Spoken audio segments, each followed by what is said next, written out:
What's my opinion on dogs? Well, I personally prefer when they don't bite. I mean, I definitely don't want either one of these two guys biting me, especially not this one. He's kind of big.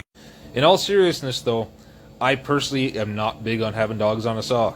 And as you can tell by looking at the front of my dad's saws, he wasn't very big on it either. 15-inch bar, you take whatever's on there off so you can get the maximum use of the bar, and that's all you need. And when we start to look at my shelf and we see saws that were used locally to where I am now in the bush, no dogs. Those cut and skid 266 and the 630 Johnnies were super popular. 162 as well. You don't see dogs on those saws. Where I see dogs on saws locally are 61, stuff like that, where they were homeowner use. Same thing, 026. Those were more popular as homeowner saws. You see dogs on them. Get into the few 034s I've ran into, no dogs on them. I've even seen locals go to the extreme of when we can't get a bumper for 2100, we're just going to cut those spikes off. That saw is way too big for the timber around here, and that's probably why it ended up back at the dealer that the inventory that saw came from.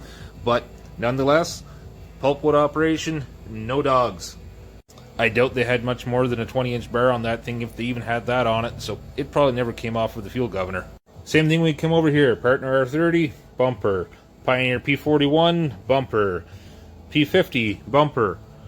The Pro 455, that saw came from the other side of the border, and it's got a dog on it.